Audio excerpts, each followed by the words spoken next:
Oh, wrong pipe. What a way to start a stream. 3:43 at the Geek House. We did not have overtime. We did not have overtime tonight. It's just that everything about tonight sucked. I've already decided I am not doing anything constructive with this YouTube channel. And actually, I'm not even going to go to all the trouble to benefit from this retro setup that I've set up where, play video games on the Tube TV back there. We're not doing anything constructive tonight. We're just going to say our piece and then go to sleep. My dad, what is up, everybody? This is Jay, aka MultimediaJay. Don't forget to take your vitamins. Yeah, get that out of the shot. It's like I feel like something my dad used to talk about right now. He used to not like some job he had when he was in his 20s or something. And every night, shows how far back we're going here. Every night, he would come home from work and he would stay up late watching the Johnny Carson show. Johnny Carson was basically Jay Leno, late night TV, that kind of thing in like the 70s and 80s and stuff. And I remember he used to always talk about how he always hated it when the Johnny Carson show was over because he had to go to bed. He had to go to bed for the minimum amount of sleep he was getting after watching Johnny. And he's like, I don't want to go to sleep. I want Johnny's show to go on forever because the minute I hit that pillow, everything's going to start over again. And I'm going to have to spend another several hours at that damn job that I'm only doing just to pay the bills. So it's just Johnny Carson to my dad had quite the sentimental or whatever you want to call it or anything. Anyways. Tonight is the part 2 of the discussion regarding the Pandemi-Rant thing from last night. I looked at some of the footage afterwards, and I kind of sounded like I was feeding into some of the hatred of science out there, where STEM people like myself are basically... I can't find a good place for this microphone either. Another thing that's sucking about tonight. Tighten up the stand. Are there any cables going underneath it? Yeah, I gotta wall that off. Stupid. So, my, drinks, we'll need the drinks tonight. I took a look at some of the discussion from last night. This is still wrong. What's it gonna take to get this right? It looks like there's too much microphone stand. No matter what I do. Whatever, man. So, last night, I took a look at the footage, and I sounded like one of the criticisms of STEM people like myself is people are saying that STEM people like myself who support actually fighting this virus until we actually gain the upper hand, probably through technology that we develop in order to beat this thing. Kind of like, the Jonas Salk vaccine that took care of polio back when parents would actually line their kids up to get vaccinated when a terrible childhood disease was finally brought to its knees by American progress. Different world back then, as opposed to the mass stupidity that exists in what is supposed to be the future, according to the world that we knew, that humanity knew in the 60s, 70s, 80s, 90s, the latter half of the 20th century. So there's people out there that are saying that STEM people like myself are acting like petulant children who didn't get what we want with the latest round of CDC guidance and the nonsense that's been going on. That is absolutely not the case. The truth of the matter is that smart people who actually look into what the issue is with stuff like these new CDC guidelines will be able to tell you what the problem is.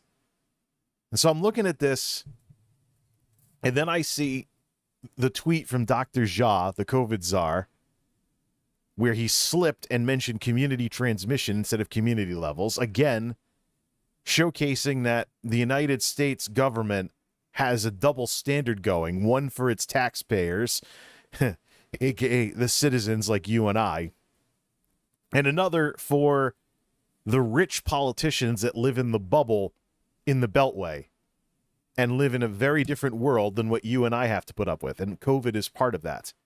Like President Biden, when he came down with BA5 a couple of weeks ago, and he had, just by virtue of being the president, he has access to better health care than most of his darn constituents, almost all of his constituents. Have you looked into what the President of the United States has available through the Secret Service and the White House staff? It's really robust. Air Force One even has a hospital with an operating room. If the President of the United States needs emergency surgery they can get it on their own freaking plane. It's crazy. And I remember when I was a little kid, we used to be like, I want to be President of the United States. As we grew up, maybe we had second thoughts about that. When we found out about what's involved in being a politician and all kinds of other garbage like that. But I don't know, with what's involved with Air Force One, with what the White House has, what the Secret Service does, there actually are some pretty darn good perks to being leader of the free world. There are some drawbacks, though. I understand that former presidents are not allowed to drive anywhere once they get out of office. So that's a problem. You do have a Secret Service detachment. You can have Secret Service protection for the rest of your life. So there's that to consider. But I don't know. Just it was a different world back when we were like little elementary school kids and we were like, I want to be successful in life. I'm going to be President of the United States. Or something else that life did its thing and then things didn't pan out. But at least I'm realistic enough to actually talk about that sort of thing. There's people out there that are still swirling about in their childhood fantasies, let me tell you. So the point of today's discussion is we're going to go over a couple more things that have happened since that last discussion. We're going to go over a couple of things. We're going to actually also, because I'm going to adjourn from this whole COVID-19 discussion before, and I'm not going to come back to it probably for a couple of months, we're just going to talk a bit about my late cousin and, the whole remembering Josh type thing, ScotsmanJosh, with regards to that. I was listening to what I talked about back when he passed away, and I was talking about the Delta variant back then because it was, September of 2021. So much can happen in a year with this nonsense. I'm just disgusted. One of the reasons why we had the discussion that we had last night is that I am just disgusted with what has happened to the United States in just less than a year since my cousin passed away. 41 years old. Spent the last month and a half or so of his life hooked up to machines in the hospital during the Delta surge in Florida. He wasn't originally from Florida either. My family is not a Southern family. We're originally from New Jersey and Pennsylvania. He grew up in Delaware. He's from Delaware. And I would go so far as to say that if he hadn't met the woman he would eventually barrel a third of the way across the country to move to the South and marry, and then go down the path leading to what happened a year ago, I think he would still be alive if he was still in Delaware. Instead, he meets somebody who turns out to be probably one of the worst things ever for him. And I was a little unclear on the things I was talking about. She had me blocked on social media because she tried picking an argument with me and she lost very, very quickly. So she just got mad and used her block button on Facebook as an I win button. But she's overall not a good person.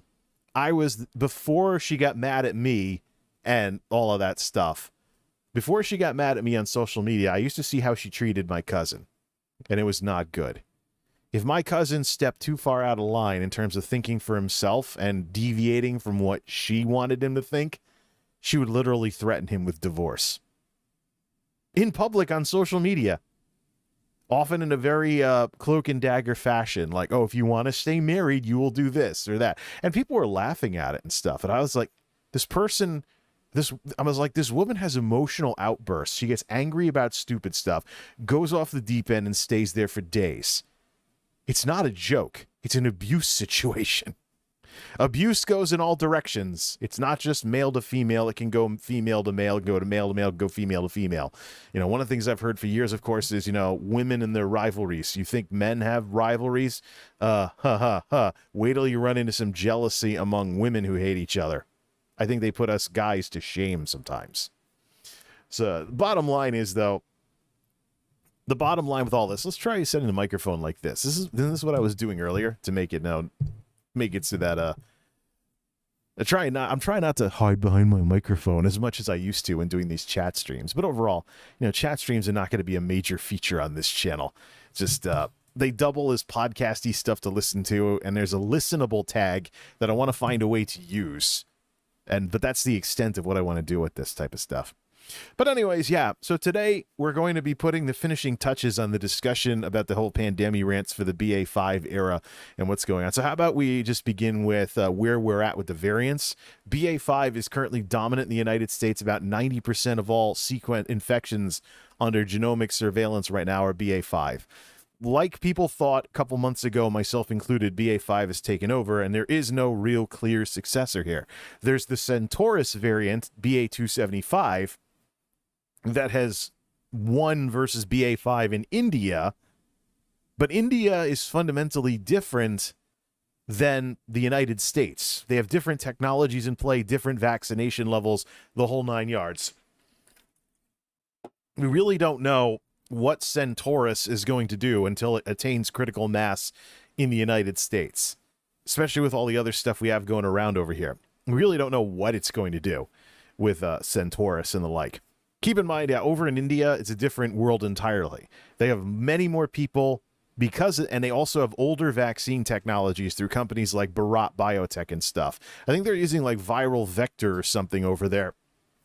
And so I was looking at some of what they had available. There's a website from the Global Vaccine Alliance that keeps track of the science and the development at various countries and the companies in various countries developing vaccines for COVID. And so I think Bharat Biotech and some of the other companies over in India were using viral vector, which is the same technology as AstraZeneca and the Johnson & Johnson vaccine here in the States. Of course, AstraZeneca in Commonwealth land. But it's an older technology. mRNA is just a stroke of luck with STEM as we know it. This is what science is made for, making our lives better, eliminating a lot of the logistical elements of vaccine production, because you're just basically programming something that works with your cells to have a similar effect to, instead of having to grow dead virus or attenuated virus in a culture or something along those lines. So when mRNA is a more mature technology, this is the first big success of it. When mRNA is a more mature technology, I'm sure there'll probably be some people out there that wonder how we ever did the old stuff. It just takes a while for people to warm up to something new and exciting in a lot of cases here. But yeah, India does not have the technology we have with their local manufacturers, so their production was supposed to be slower. You combine that with a much higher population density, and it would be very hard for India to vaccinate as much of its population as the United States has. China has a similar problem, highly populated, with older technologies from companies like Sinovac and whatnot. So, and of course, there's the issues where the West and mRNA just found a way to be more potent overall. And then the ones over in China weren't as potent, and they were working on cocktails and combining them together to try and improve everything. But I think it was, despite the macho man leadership of Xi Jinping over there, I really think it was great that there was an executive at a Chinese company like Sinovac that could actually openly say, yeah, we didn't do as well as you folks with our stuff. I mean, it's probably one of the most honest things I've seen from a corporate leader anywhere in the world in the last couple of years. So as much as it was an admission that the competition was better, I really got to hand it to the guy for being honest that fateful day. And I think it was 2021 or something. But anyways, so India, Centaurus beat out BA5, but it's a different world over in India. The other one is BA4-6, but that's more of a evolution of BA4. BA4 in the United States lost versus BA5. I really don't know if BA4-6 is even going to go anywhere. And so this is why I make a reference to the collapse of the Roman Empire and the end of the Roman dynasties towards randos being emperor and stuff in the waning years of the Western Roman Empire. Because that's what this reminds me of with these variants. So you had Delta was a big one. Omicron was a big one. BA2 somewhat big, BA2.12.1 somewhat big, BA5 was a big one, but we're not really seeing the kind of watch out type stuff regarding Centaurus or BA4-6. not like before. And of course, you might have a situation where, I mean, who's going to come out on top, or is anybody going to come out on top? Used to be, people thought that maybe there'd be this showdown between the different strains, but instead it's always been one dominating over and over and over again. One of them, one variant to rule them all, except I don't want to insult Lord of the Rings or anything. It's just crazy, But it's all part of what has happened with all the science and everything. Science, like I said last time, is not about always true all the time dogmas that you just go around as rules of thumb. This is always true no matter what. It's really about you build your conclusions about what is true based on the evidence.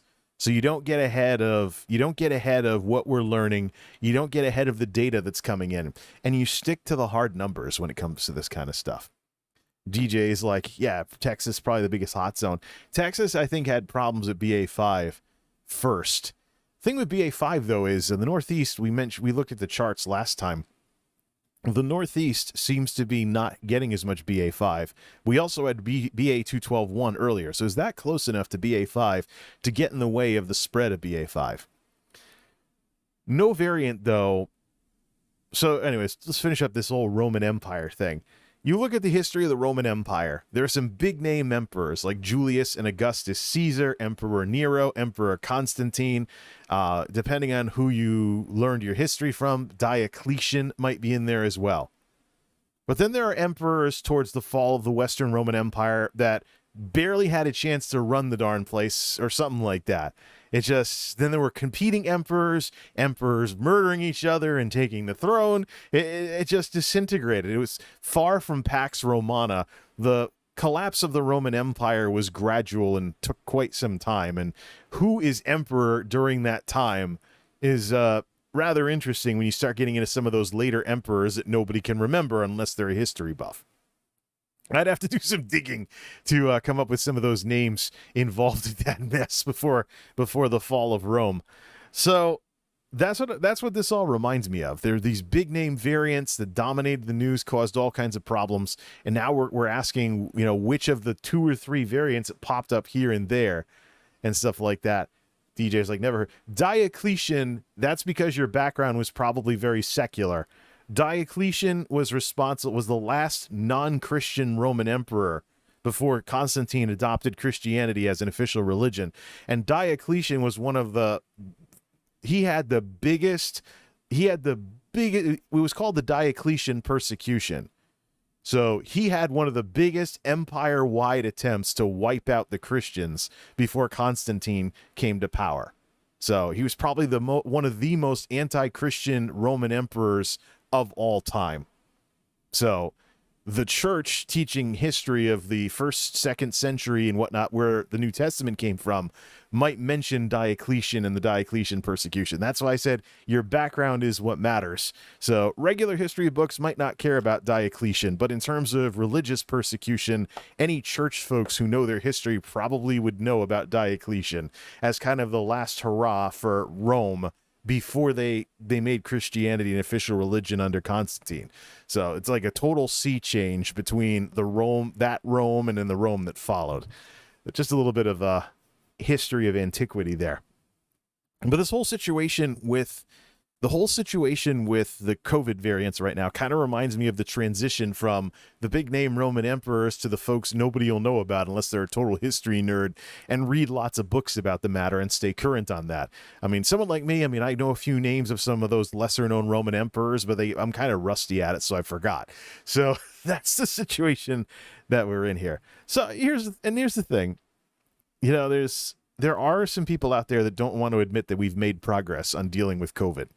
So I understand the vaccines are a thing, and the vaccines are about to get a big upgrade with the release of the bivalent or bivalent or however the heck you say it, boosters and shots that are coming out that have the United States' regulators have specifically required them to target BA5. That's why the European Union is going to get their shots before us, because the EU only required the bivalent, whatever it is, component to target. We live in the day and age of Google. I can have this thing said to me out loud. Type the freaking thing in and click the little speaker. How do you say this word? Bivalent. Bivalent. I was right the first time. Bivalent. That's what I thought. Bivalent. Bivalent. Bivalent. Yeah, that's right, Google. Tell it like it is. So when the bivalent, so Europe is going to get the bivalent shots first because they only required, because Omicron is the ancestor of a lot of of just about all the variants going around right now, except for the recombinants that have a little bit of Delta in them. But the Omicron is involved in pretty much everything that has been circulating for almost the past year. So EU is like, make sure it can target Omicron. Of course, the holy grail of all this is something like what Harvard Medical School is doing some studies on right now. There's some news out of Harvard that Harvard Medical School might have stumbled upon an antivirus. We're not talking like Symantec or anything. An antibody. Maybe it could be made into a monoclonal or something, but it neutralizes all known COVID variants. So the progression of science and technology is what's going to win this thing, not misinformation and high-strung emotions. So the problem is just the timing of it all. It's 2022. The midterms are coming up. And historically in the United States, the midterms will swing away from whoever takes the White House. So historically, we would be looking at more Republicans getting elected. There's signs that might not happen, maybe because of some missteps with the various parties. But the big problem I have is that the Democrats ran on progression in the pandemic as part of their platform. And some of what's coming out of Washington now, even if it's from the CDC, looks very, very political and not very scientific. It looks absolutely like the Democrats are trying to tiptoe around the COVID thing until the midterms are over. And then afterwards, who knows? The truth of the matter is, though, most right-wing folks that I know of these days are so angry at literally everything, even remotely related to Joe Biden, that they are going to be screeching all the way to the polls about this kind of stuff. Just like when the green map rolled out, the CDC switched to community levels, immediately, within a couple of days tops, I was running into right-wing commentators accusing the CDC of moving the goalposts so they could declare that the pandemic was over. Probably one of the biggest tells for me was the Dr. Walensky tough interview where she looked like a deer in the headlights. I call it the deer in the headlights interview because she basically was. You look at the look on her face when a reporter actually got to ask her some tough questions. They'll probably never get an interview with her ever again, but they did the YOLO thing and asked very difficult questions, and she had some very, very nervous answers and things along those lines. But then there was what I saw today. The monkeypox task force. Big White House briefing on their YouTube channel about monkeypox. The diversion from COVID, as far as I'm concerned. Monkeypox, I mean, I realize we've been putting up with COVID so long that we think that some of us are probably starting to think that every virus is just like COVID. The answer is no. COVID was a wild exception. With its transmissibility and its ability to be stealthy as it made the rounds, infecting people, and then they could spread it before they even knew they had it. That was a COVID thing. With monkeypox, we're returning to something more along the lines of more standard transmission, kind of like what we'd associate with a virus that can have an outbreak every so often. But to give monkeypox the COVID treatments in terms of PR and a giant task force and big CDC videos on YouTube and the White House's channel, monkeypox grand total, there's about 40,000 cases around the world.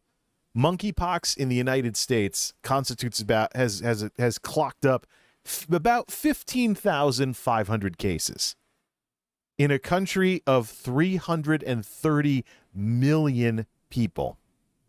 Monkeypox is the sort of thing I will give a darn about if there's signs, if someone gets infected like a town or two away from me. Otherwise, we'll wait till it gets here. The fun part too is, another thing that's different from COVID is we start with vaccines already available. Spin up production of some. And then there's the smallpox vaccines that are out there that can be adapted for it. And then another thing, something that was probably very easy to forget about with the COVID vaccine thing as largely a measure of prevention, is that with some things, the vaccine doubles as a form of therapy. So I know with tetanus, for example, I went and got the tetanus booster that I was overdue for, gave me arm pain before the Modernas. So, but my dad, I was talking about it with my dad, and he was talking with his doctor. His doctor told him, you have enough time when you know you might have when you start getting the signs of tetanus to come down and get vaccinated, and the vaccine will turn into a therapy, not only inoculate you, but also take down the symptoms and keep you from being hospitalized. So the idea of a vaccine doubling as a therapy is something that, we may have gotten not so used to with COVID. It's just COVID has been its own thing. We keep forgetting COVID is something special. I hate using the term to describe it. It is something besides the usual when it comes to the stuff that's going around.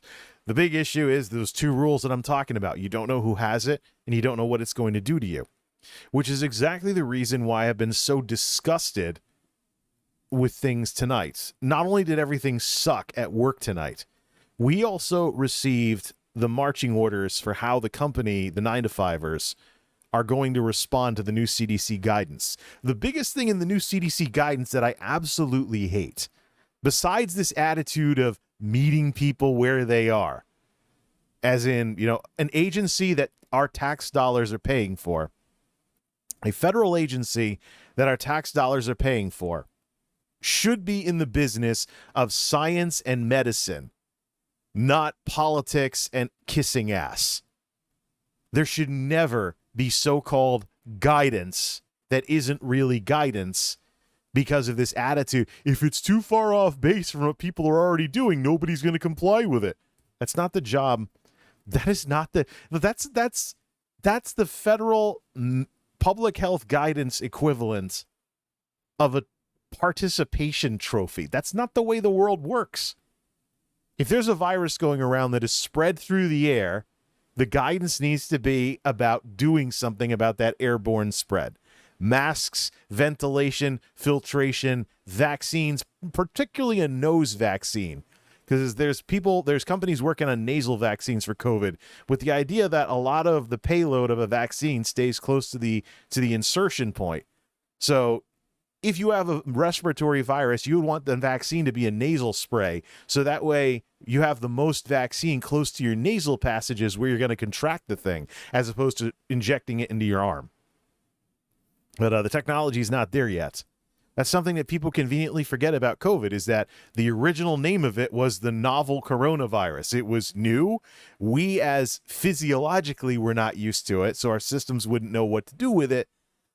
And we've been flying at the edge of our seat all this time, trying to figure this thing out and come up with something and a way of responding to it, instead of letting it mess up our economy and kill our loved ones, which I think is a perfectly noble thing to do, by the way. So, just shy of a year since my cousin's passing, to find out the CDC is putting in a stipulation that removes quarantine but keeps isolation, tells me that our tax dollars have paid for these rich bureaucrats in their little bubbles in the Beltway to sell us out, the American people. Let me go over something really, really basic. The two rules I've had when it comes to COVID. You don't know who has this thing because of its stealthy incubation period, and you don't know what this thing is going to do to you if you get it, because of the varying responses to contracting the thing, ranging from no symptoms to death. That's a pretty wide spread. So then there's other things too, and we still are learning about the intermediate and long-term effects of getting infected. And those aren't looking good either. So if you follow the science, you have a very compelling interest in speaking up very, very loudly. Excuse me. Speaking up very, very loudly because you don't want to get this thing. You want to stay away from it. You want to not get it. You don't want to be infected multiple times. Even when in an election year, it's being pushed. Mass infection is being pushed on people as a politically convenient way to pretend you've made progress. It's disgusting. So quarantine versus isolation. That's probably the biggest thing that I'm upset about with this. Quarantine is gone. Isolation is still there. If you test positive, you isolate for 5 days. Then wear a mask if the conditions are right where you can come out of isolation. Quarantine was about if you were exposed or a close contact and you might develop symptoms, you isolate to stop the spread. I think it should be pretty obvious, knowing that COVID has a 3 to 5 day incubation period and the window of contagion begins about 2 days before you start showing symptoms, something we've known for years at this point. You can see what the problem is with this new guidance and why it's all politics and no science. So, the way it works now, let's be realistic and talk about it from the everyman's perspective. Myself with the 9-to-5ers, already working among a bunch of... Look, I'm not even going to say COVIDiots anymore. That's too informal of a term. There are multiple groups of antagonistic people that I don't like and will not associate with these days. COVID minimizers, COVID denialists, anti-vaxxers, anti-maskers, whatever, and other assorted COVIDiots. As far as I'm concerned, they all deserve to be lumped together under one blanket term, pro-virus people. What else would you call these people that are rooting for the virus with everything they say or do?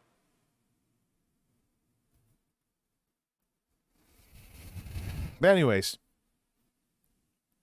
the way this new setup works, I'm sure the microphone just eliminated most of that sigh. The way the new system works is if you test positive, you isolate for 5 days, but social distancing, gone. Social distancing, gone. Mask requirements, gone. Mitigations, gone. Vaccine requirements, gone. And quarantine, gone. So, if you test positive, you get kicked out of work. It's not if, but when some pro-virus person somewhere in the private sector, if it hasn't been happening already. Let's start high level here. I think the private sector is about to get its ass kicked.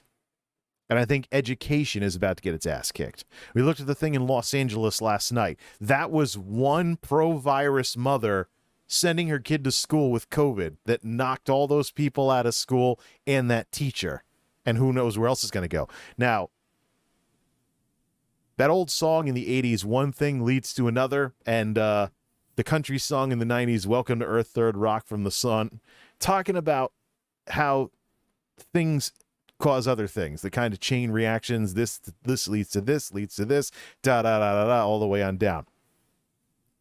So, the private sector, if it wasn't so doggedly insistent on being pro-virus, apparently needs its ass kicked to its bottom line before they will start understanding the really basic idea that if you have isolation without quarantine, the only thing that gets people removed from your workplace is if they test positive. So if you're too close to somebody, you contract it, there's literally nothing now. If you were close contact or something, that doesn't matter anymore. So the turning point in anything happening anywhere is somebody testing positive for COVID. That's what gets you kicked out of work now. Not that you were too close to somebody who has it, etc. So you have more opportunities under this setup to get infected. That's why critics like myself are saying that this is basically normalizing mass infection, because there's nothing left. There's absolutely nothing left in terms of people being institutionally able to protect themselves. It also means we learned nothing from what happened to the airlines. The airlines decided to be stupid enough to lobby for shorter isolation requirements and the removal of mask mandates on airplanes. They got their wish. And that led to what? Service problems with the airlines. Pilots getting sick, flight staff getting sick, flights getting canceled. And now the government is turning around, Pete Buttigieg, of all people, threatening to levy fines on companies for poor service. Look, The airlines wanted this. The airlines decided to be pro-virus, and now they're getting their asses kicked service-wise. You know, do you really want somebody with brain fog or long COVID as your pilot flying your plane? I think it's perfectly understandable if pilots don't fly planes if they're not up to it because they got knocked on their back because of COVID. At what point did we decide to ignore the really basic fact that this thing is a threat to our way of life? It's a threat to our economy. It's a threat to our way of life. It's a threat to our prosperity. And for many, many, many people out there, it's a threat to their ability to pay their bills. Okay, so you isolate for 5 days, and if things get better, you can go back to work when we're on N95 or something for a week. Okay? How do we do compliance on that now? Or do you just wear the same N95 all week long and it gets all messed up and doesn't work too well because you wore it for too long? It's like, really? Nah. But let's just go back to the 5-day isolation. That's a paycheck. You test positive with COVID on Monday, Tuesday, you don't go to work or you get kicked out of work. Monday, Tuesday, Wednesday, Thursday, Friday. Goodbye, paycheck. How many people living paycheck to paycheck or something else? How many people living, struggling to make ends meet are going to be able to do that?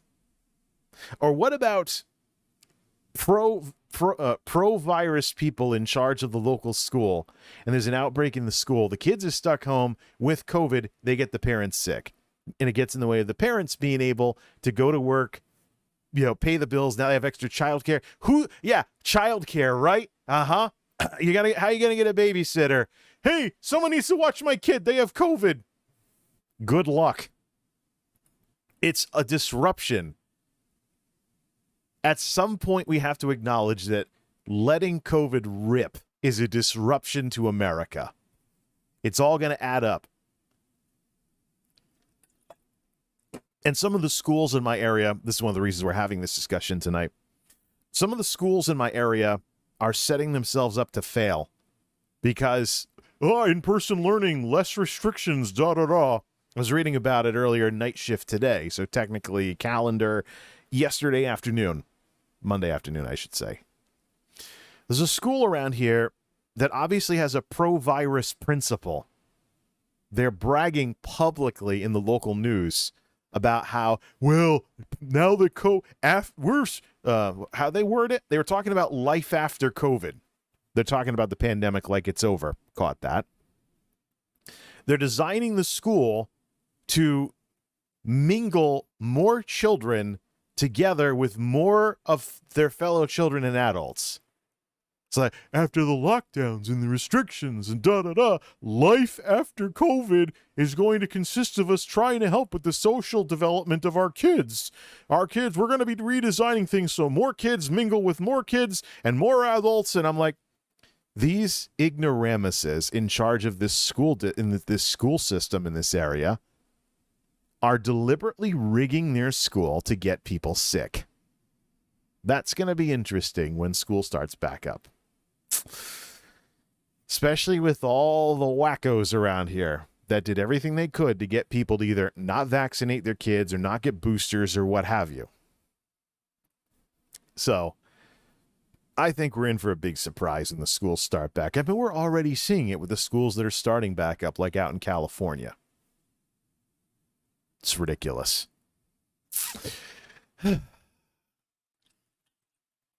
It's absolutely ridiculous. You have schools out here that are deliberately designing themselves to deliberately rigging things up so that people are going to get sick. Sad. And I'm going to say the same thing that I said in previous rants on this matter. We're so worried about the social development of children. They have to be in school. It has to be in-person learning. They have to take their masks off. They have to do this. It's going to stunt them socially. They're not going to have any social skills. We've already raised an entire generation of young people to be hooked on smartphones. It's a little late to suddenly give a darn about stunted social skills. They're called the Zoomers. They grew up with smartphones as part of their childhood. Mobile technology came out around the time they were old enough to to enter school. Smartphones and tablets. One of my running jokes is, you know the difference between a millennial and a Zoomer? And I have my phone. Where the heck is it? Give me a phone. Oops. Hey, you still want to charge this? All right. Difference between a millennial and a Zoomer. Millennials walk around with their phones everywhere they go. Zoomers walk around on their phones everywhere they go. Difference, yeah. They'll be walking around not looking where they're going, just doing stuff on their phones all the time versus walking around with your phone all the time, but actually stopping somewhere to look at it or, not having your phone as you go about your daily business. That's a generational gap thing here. Shoot, man, 10 years ago, my old MultimediaJay show, the ancestor of these chat streams, I had a comedy skit, talking about how going over a friend's house was something you did on the internet back in 2012. Guess what? That's a thing. Player housing in MMOs, Second Life type stuff, whatever. It is possible to go over a friend's house on the internet.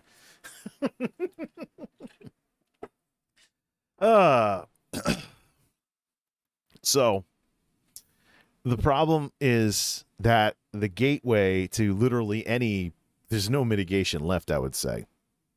So now it's about staying away from the stupids more than ever before, if you can even do that. But yeah, the airlines, I'm more of a millennial, says DJ, my wife is Gen Z. Yeah, there are some differences. Hopefully it doesn't lead to too much of an issue there. But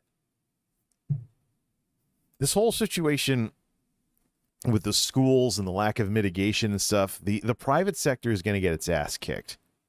If there's no quarantine, there's nothing stopping people scrunched together from getting infected and getting kicked out of work. So depending on what things are like business-wise, how many people do you want to keep kicking out of work? How many people do you want? And the way the 9-to-5er is going to handle this through medical leaves of absence. So how many, especially with, yeah, I know, right? So stupid. This is exactly the thing to be doing in the era of the Great Resignation, when so few people have any work ethic to begin with. Because for some reason, there's this anti-work culture out there. There's also this thing I've been seeing, I guess TikTok has a new trend. It's called quiet quitting. Yeah, that's stupid. Why would you get a job somewhere if you don't want to work? It's a transaction. You're offering your services in exchange for money. Stop trying to make it into something it's not, or something like that.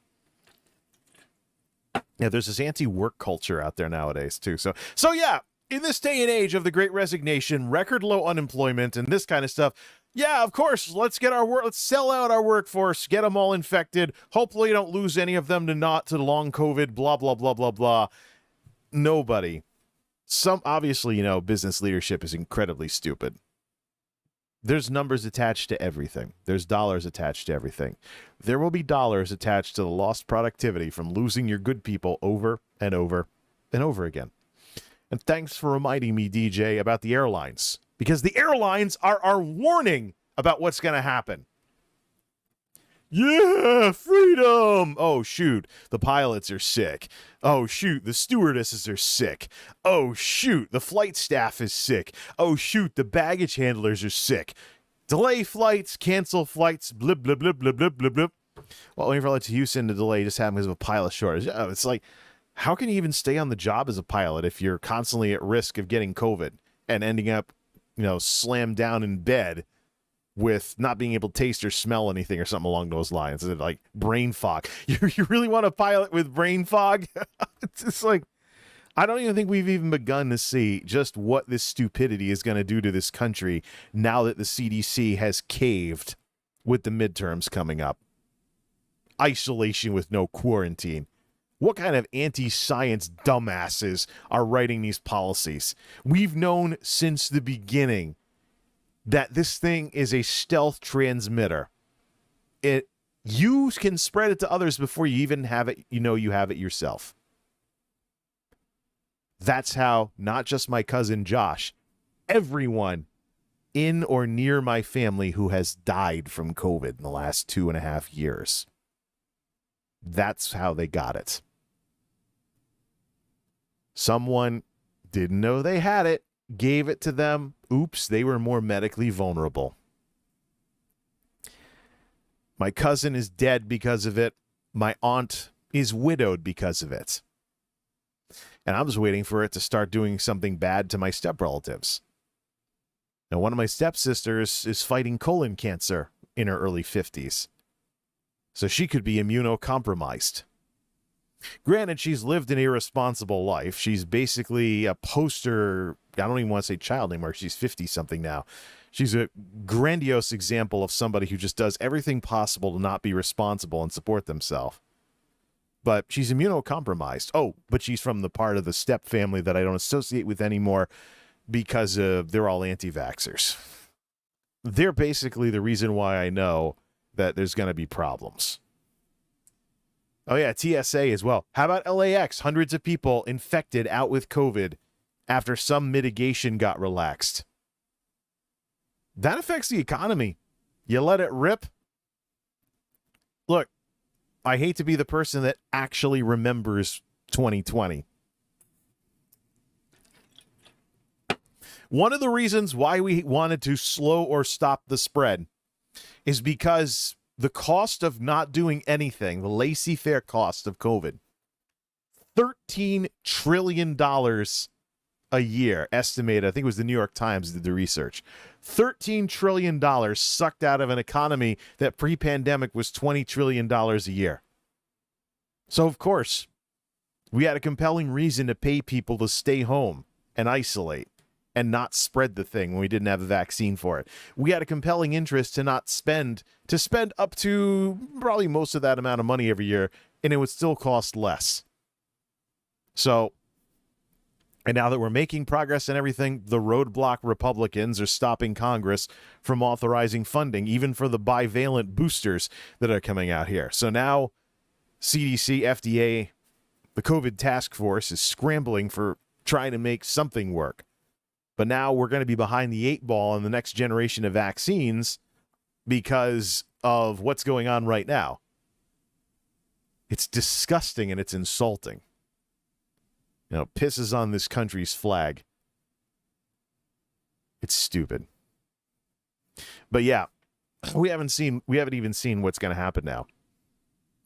No quarantine, only isolation. Now's the time to let the stupids get sick. I was wondering, I said in the summer of 2021 with the Delta variants that it would be the Mayor of Jaws moment. If you saw the Mayor of Amity in the Jaws movie about we're going to have the beaches open even though there's a shark in the water, blah, blah, blah. We need the money. Yeah, I spoke too soon to the tune of about a year. Schools start back up. Here in the Northeast, we have the agricultural fairs. There's going to be more people mingling. It's going to get disgusting. So here's my question. What kind of turnaround is there on the damage that the lost productivity is going to do to the economy from people getting sick and getting kicked out of work for however long it takes? And here's the interesting thing. If you relapse, the timer starts over. So you do your 5 days of isolation, you look like you're getting better, so you come back and you start wearing an N95 and stuff. But then you relapse, which starts the timer over, so now you're out for another 5 days. That's probably not a good thing when Paxlovid rebound is something that people are investigating as something being more than the rare narrative we were fed earlier. It's like, if you get worse again, you're out again.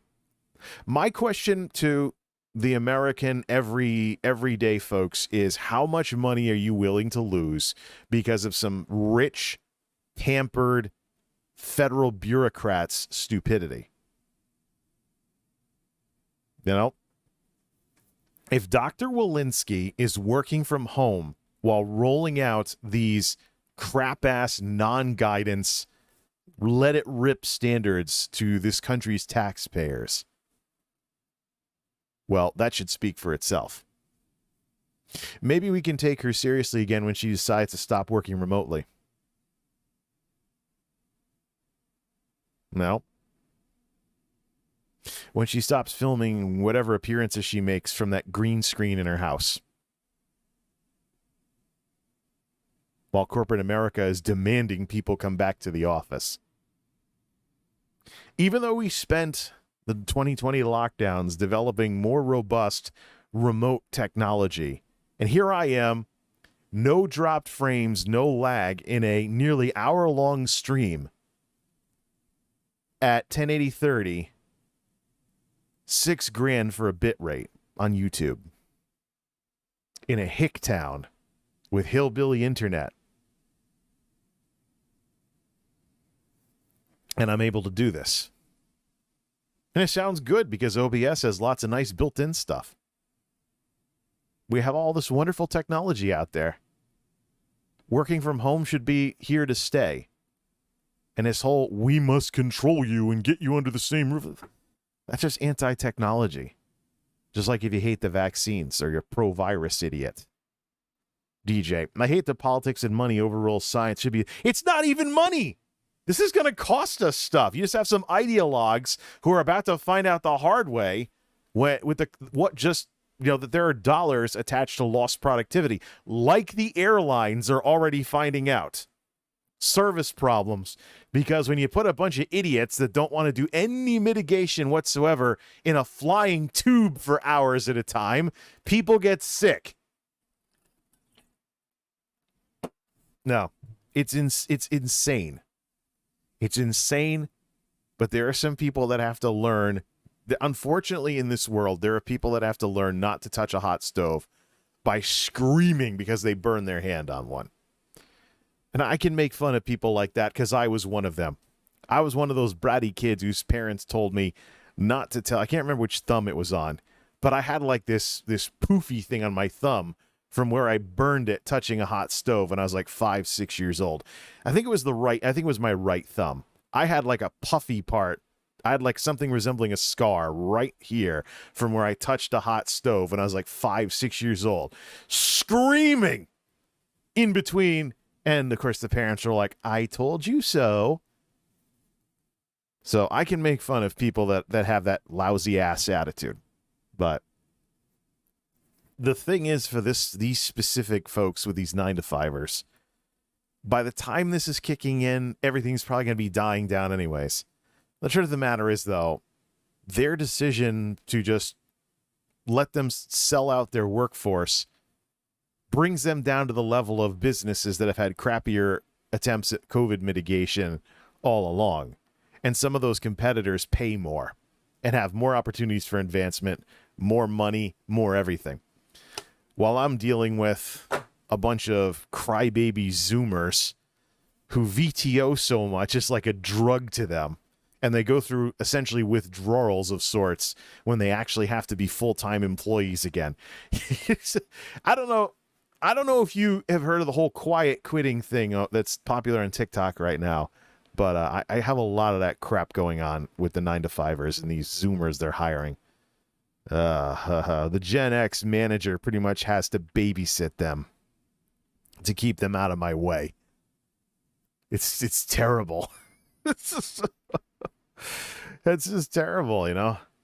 They sulk and seethe and try to slack off when they actually have to be full-time employees instead of VTOing all year with like 30 to 35 hours a week. Sorry, I don't need to be... I want to be a colleague, not a freaking babysitter. DJ, I did that stove thing, but I accidentally got too close to the pan and my lips got singed. I learned at age 6. Yeah, don't we all do stupid stuff when we're little? That was one of mine. There's more embarrassing things I've done than that. Actually, even more embarrassing things than the last time I tried fishing. and I accidentally knocked over my dad's tackle box, knocked half the tackle into the river, and I noticed that there were bobbers and floating stuff, and I was like, well, you know what? I'm just going to run downstream onto this rock that's out in the middle of the water, and I'm going to fetch some of that stuff and bring it back, and I won't lose everything. I fell in the water trying to get those things.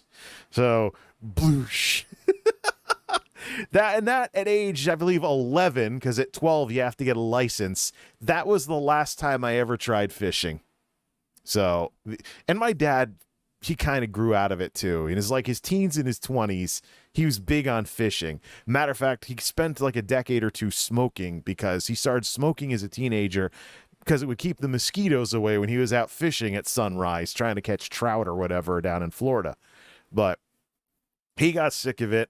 He grew out of it. You know, by the time I was in college, he was pretty much all done with fishing, never wanted to do it again. It was a lot more of a thing. It was a lot faster of a thing with me. That was right around the time, that was right before I got into computers too. So the technology stuff started in middle school. So either way, getting back to the very more serious topic at hand here. The reason why I'm thinking about my cousin is because of all this crap that's going on. Let me just look at Twitter here. Well, actually, I don't need to look at Twitter. There's a lot of bad news that I've already ranted about on Twitter. There was an outbreak of about 100-something cases at Google, one of the largest in the LA area. Little Google office. Everybody back to the office. Oh, shoot. Over 100 people at this Google campus are out with COVID now.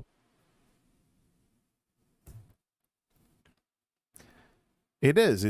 That's why I'm joking about stupid stuff we do as kids. It is literally going to be the don't touch a hot stove moment for these companies.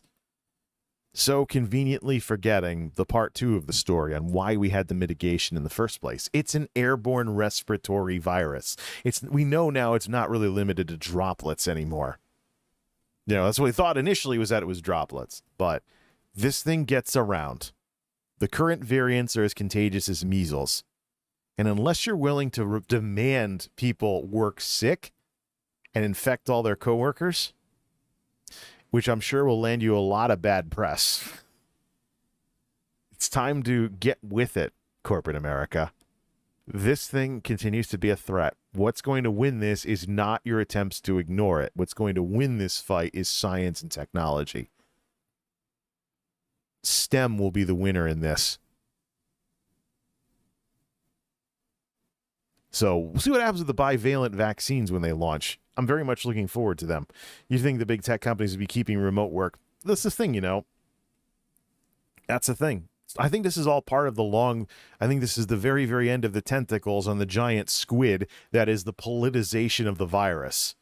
So if anything's different than it was in 2019, you know, it's some kind of acknowledgement that the virus changed things and not the technology that we developed while dealing with it.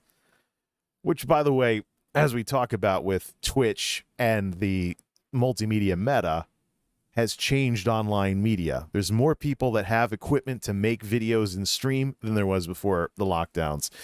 People have been introduced to it for the first time either as viewers, content creators, or both. So I'm just disgusted with everything that I've been seeing. And I mean, I know about the whole thing. If so-and-so could see this, they'd be rolling over in their grave. My cousin hasn't even been dead for a year. And this crap is happening.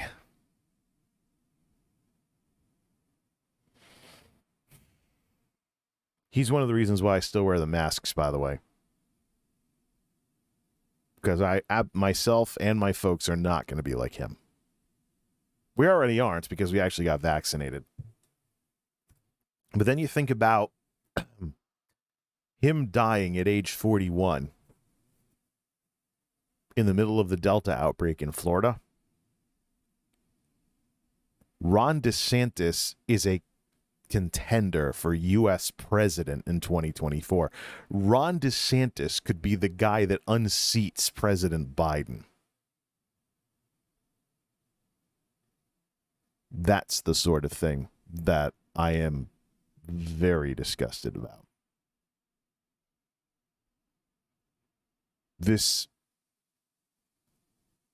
photogenic, middle-aged, grown man baby of a governor in the state of Florida who has been contrarian as all heck and racked up the body count in his state. Check it for yourself. They have some of the highest deaths overall and highest deaths per capita. It's in the numbers. This crybaby, who reminds me of a really bad Twitch streamer, could be the leader of the free world in the next election. And if it's not him, it could be Trump. Trump. The man had it made. He should have retired to Mar-a-Lago. Like what Howard Stern said. Super rich, set for life. Nope. He had to go drag his name and his brand through the mud by getting involved in politics to scratch that itch and get it off the bucket list. Guy had hotels, casinos, money. You know, everything that so many of us wish we had. Couldn't just retire to his club in Florida and add value because you can meet the Donald after years of success on reality TV. That's how you know the dementia's a thing in that man's family. What kind of crazy, malignant narcissism do you have to do what Donald Trump did when he decided to run for president? And then completely screw over American politics for God knows how long. You do realize that the Republican Party these days is a giant contrarian pit. The more level-headed people get called rhinos. So where's room for there's three Americas: Blue America, Red America, and Trump America. And Red America just has less and less of a place. We just saw it with Liz Cheney out in Wyoming. We'll probably see it with Mitt Romney and some other people too that get made fun of by the firebrands that screech and holler in the with their little red hats. It's like, party of Reagan, gone. Where is there room in American government now for people that actually don't want to spend this country into oblivion, or people who actually want to support science, while maybe at the same time being more traditional about a couple of things here and there? There's too much baggage associated with being a conservative in this country now. It's insane. The minute you get any formal education or the ability to critically think or even know what a logical fallacy is, suddenly you're not as good of a conservative as you could have otherwise been. It's just, why does it have to be this way?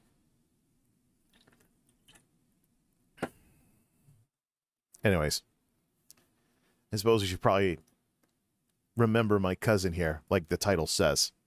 But a lot of this is the reason why I'm having this conversation is because I'm not going to come back to this topic before, people are like, oh, it's been a year, we miss you, cuz, da-da-da, over on Facebook. So I might as well, I didn't say very much when he passed away because of the ethics of it all. I said something on my own page on Facebook, but I didn't say anything on his page where everybody was leaving the comments. Part of that is because I know that a lot of the people who friended him on social media were part of the pro-virus culture that Ron DeSantis' Florida was part of. That led to the death counts and the Delta waves and the Omicron waves and all the crap that Florida. Here in Connecticut, we're the opposite. Connecticut is kind of the forgotten state in New England versus Massachusetts and Rhode Island, the forgotten state of southern New England. We have what? The insurance capital of the world out in Hartford and some rich people out in the Panhandle out by Greenwich. Oh, the Groton Submarine Base and Foxwoods and Mohegan Sun casinos. There you go. But by and large, in terms of the Northeast and New England culture, it's more of a Massachusetts and Rhode Island thing. We're kind of low-key here in Connecticut. Anyways. It is most unfortunate that we're as low-key as we are when it comes to being a New Englander and stuff like that here in the Northeast. Because we've actually done incredibly well. We're a model state for how to handle COVID. Governor Ned Lamont is going to get my vote exclusively because of how he handled the pandemic. So we were very good with the vaccine. We had lots of adoption, lots of even coverage. There's some booster adoption in there as well, although the United States is behind the 8 ball on people being current on shots in general, Connecticut has been one of the best places, as far as I'm concerned, to be during the pandemic, as opposed to a state where your governor will be like, let it rip. We don't believe in that liberal crap. And so it's a bureaucratic mess to get vaccinated. And, you know, even in New York, they have these problems. You don't even have to leave the Northeast to run into this crap. You look at the vaccination maps on COVID Act now for the adoption in New York. I was like, why is New York having so much trouble besides New York City being the most populated area in the country with 8 million people? There's that, and there's also the patchwork of vaccine adoption in New York versus even the New England states. So Connecticut has done well for itself. It's just too bad we're in a situation now where at the federal level, the guidance that's coming out is bringing the rest of the country down to Florida's level. So I really don't know what I'm going to do about all of this mess. And then there's, of course, the diversion with monkeypox. Monkeypox, let's have a big task force briefing on that. I don't know why I'm treating cleaning putty like it's silly putty. Maybe because of the similarities. Or maybe because it's cool and my hands are a little warm. I don't know. Yeah. It's like Play-Doh for grown-ups. All right. So my cousin Josh, just remembering, you know, the reason I didn't mention anything around the time he passed because it would just not be ethical to be among all these people who before they showed up with the whole, oh, we're sorry he died stuff that people put in Facebook posts and Facebook comments and stuff. You know, they were actually like, are they going to give him ivermectin or something like that? Just look, Florida pro-virus culture is something I will not coexist with. And I'm not going to pretend to mingle with a bunch of people who I know contributed to the culture that is part of the reason why my cousin didn't see his 42nd birthday. I even say to this day, he'd still be alive if he stayed in Delaware and made it work somehow. What happened was he met his wife, and then I see a post on him, well, I hope my truck makes it there. I'm barreling all the way down to Florida and leaving Delaware for good. And I'm like, oh boy. That's really the beginning of the whole mess. Turns out being closer to a lot of your cousins that's for some reason are in Florida doesn't work out as well as you think. You know, maybe being more isolated like my part of the family is up here in New England is not so bad of a thing. Especially with the millennials versus everyone else thing where we took the emphasis away from family and stuff and like, oh, make some good friends and stuff. And your friends can sometimes be better than family. And so you see things like Thanksgiving versus Friendsgiving and stuff.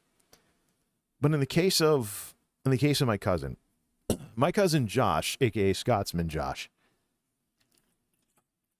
for our differences and for the mess he put himself through when he went barreling off to Florida suddenly, and the rest of his life afterwards, we actually talked.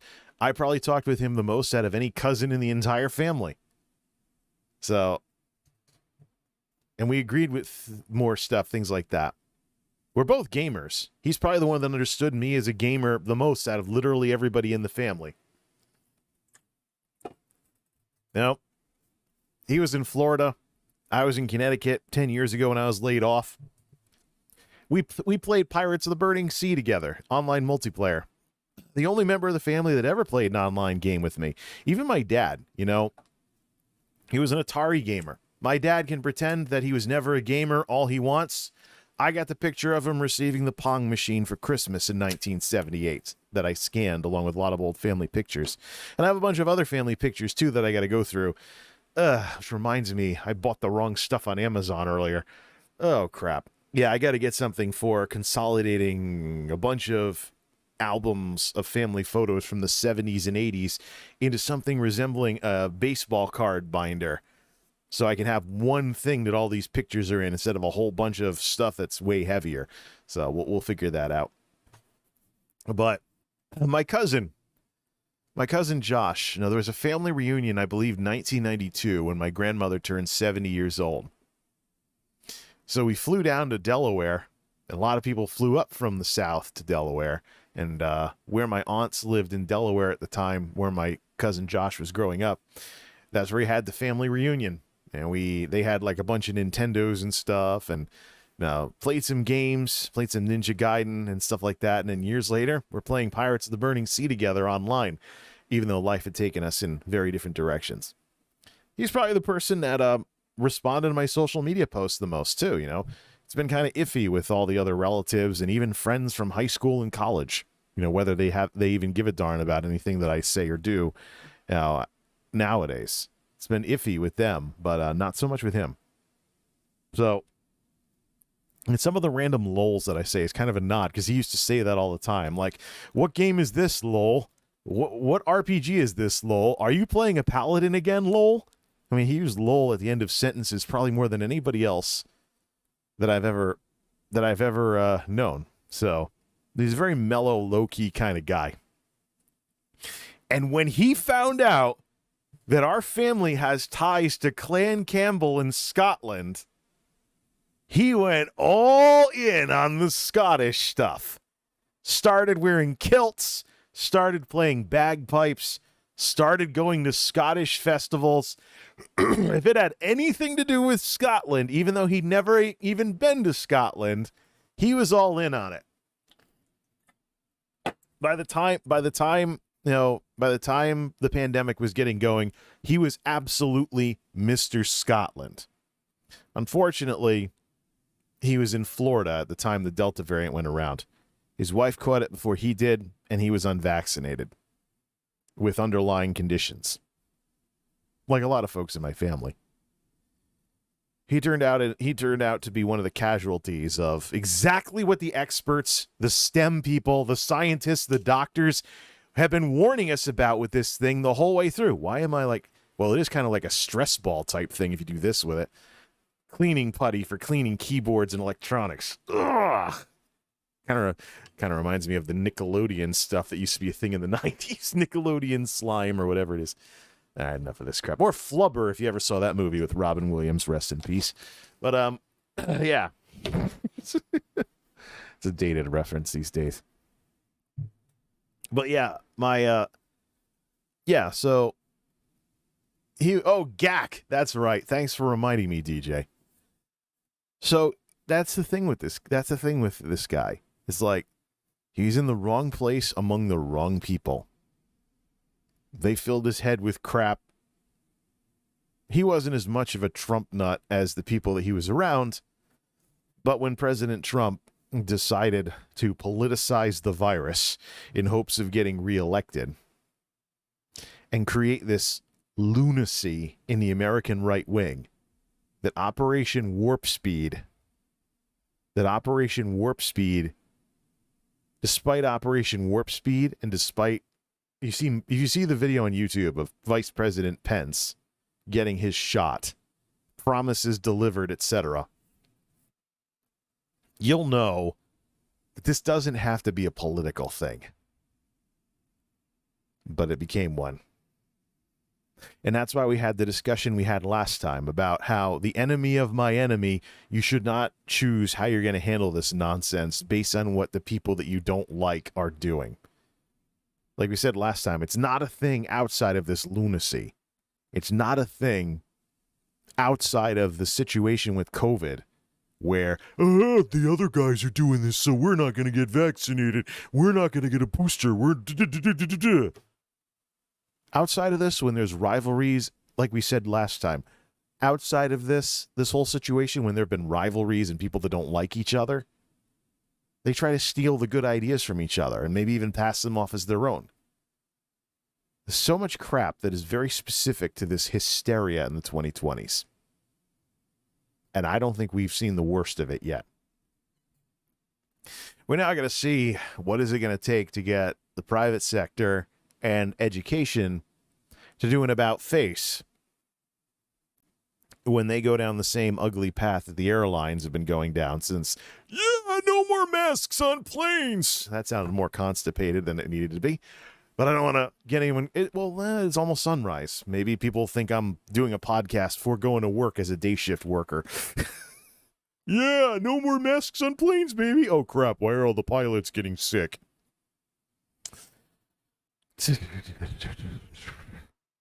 You know what? Maybe I'm getting too desperate with this reference. The Final Fantasy movie, The Spirits Within. The arguments about how to deal with the phantoms. There's got to be some other movie besides Jaws where this kind of hubris was put on display. There's got to be. Just can't think of it at this point. But since I wanted this discussion to put a more reasonable, logical face on where I stand with what we're doing in the second half or whatever of the BA5 era here, and we'll see if Centaurus or BA46 get anywhere. But like I said, it's like the Roman emperors. They go from the big ones to the little ones. Don't know which of these variants is going to take over and when. But we've been in situations before where there wasn't a dominant variant and things settled down. And, we got a taste of what we could go for if we ever decide to actually fight this thing again. Instead of, well, if we keep fighting the virus, we're going to look like China. Don't be one of those zero COVID nut jobs. Who cares? Maybe China's ahead of the game on this. Maybe they're playing the long game with this, waiting for the West to collapse as we try to live with the thing and stuff. And more nonsense happens like what we're about to see in the education world and the private sector. I seriously thought that when BA5 got here, there'd be people booted out, in the middle of all this. We get some overtime out of the deal. Haven't really seen that as much. But then again, it's taken longer for the numbers to actually jump up. Last week was when we finally saw the hospitalizations start jumping in the rest of the state that didn't have these kinds of problems, earlier. But it's stupid. Now my question is, what's going to happen when the schools start back up? They start back up probably later this week. The earliest ones start back up later this week. 1 week incubation period. See what happens about a week after Labor Day. See what kind of screwball stuff is going on. Maybe the overtime that I thought I'd get from people being out on isolation is something that'll just come later. I thought I'd be getting... I see things have been so quiet with the summer volume season that it's just too boring. And we got people complaining about actually having to be full-time employees again. But the thing is, I thought that BA5 would cause more overtime than the actual volume we're handling with this warehouse stuff. I guess we'll see what happens when the schools start back up then. We saw what's already happening in California. No requirements, no quarantine, only isolation, no social distancing, nothing, shutting things down. And then some leaders like the principal of the school that's rigging itself to get people sick, talking about life after COVID. COVID is not over. We're just delusional enough that we're sick of this. We can pretend it's not there anymore.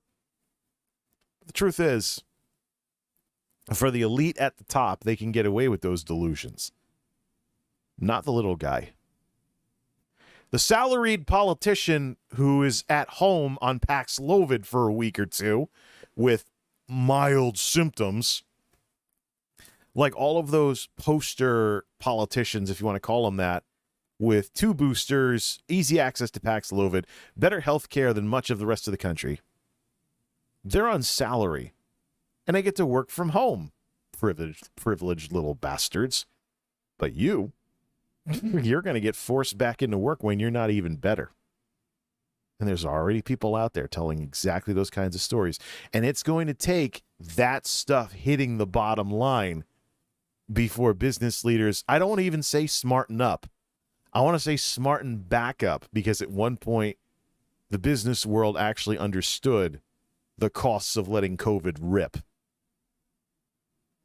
Now it's just, the airlines get a nasty reminder of that.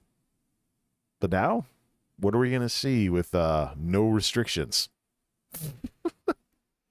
There have been other countries like Denmark that have prematurely declared victory and pulled all the restrictions only to have things come roaring back. So my question is, what kind of turnaround are we talking about? How long is it going to take for the damage to be done? Because I wouldn't be surprised. I wouldn't be surprised if the turnaround was like several weeks. See what? We're almost into September now. If it's enough of a several weeks, we're talking about the election being done by the time people, well, I guess we got to roll things back now. We were wrong. Except they won't admit they were wrong. All of this less than a year after my cousin's passing. I was hoping the world could actually do better than this. 5:03 at the Geek House. I hope that this discussion, kind of a part 2 to what I did last night, has been a bit more somber and sober and more level-headed, more calm than before. So we can move on to other stuff to stream about, as well as progressing the videos. At this point, I don't know what I'm going to do about this whole Twitch ads thing and what the bait and switch they've done. I might save that for the weekend. Get the next tech video, work on some other stuff. Maybe put the stream in the #1 parking spot when the next video is done. And we can make fun of Twitch for the stupid stuff they've done with 3 minutes of ads get you no pre-rolls. Save that for some other time. Sunrise approaches. If I keep going for too much longer, I'm going to hear the noise of the day shift people getting up and getting about their business. So let's call it a morning. Vaccines.gov. Stay current on shots. Keep an eye on the bivalent boosters as they become available and as become authorized. They might even end up costing something, but hey, if the price is right, I'll pick one up at cost. I'll work that out with my doctor, though. Whatever it takes to do the right thing in honor of my cousin. I think my family has had enough sad stories like that. Till next time, this is MultimediaJay signing off. Thanks for stopping by.